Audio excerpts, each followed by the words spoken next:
Kita awali dengan informasi pertama.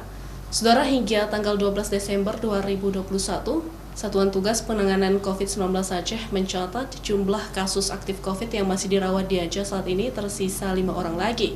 Sedangkan yang masih menjalani perawatan di rumah sakit saat ini berjumlah 13 orang. 5 orang yang merupakan kasus aktif saat ini masih menjalani perawatan untuk penyembuhan COVID-19.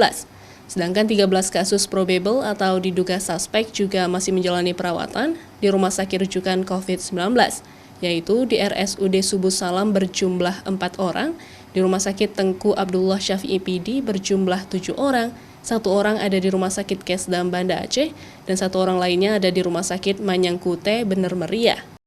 Walaupun demikian, belasan pasien tersebut tidak semuanya terkonfirmasi positif.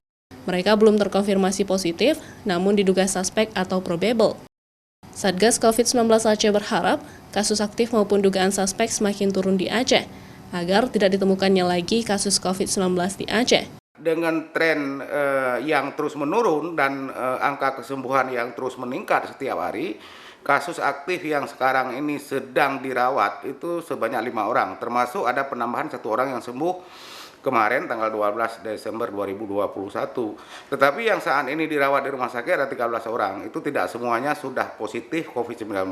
Itu kasus-kasus yang belum terkonfirmasi, tetapi diduga dia suspek atau probable.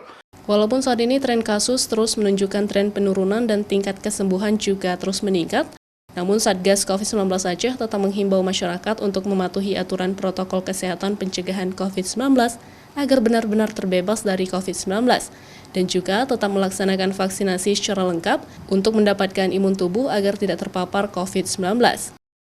Mustajab, Kompas TV, Banda Aceh.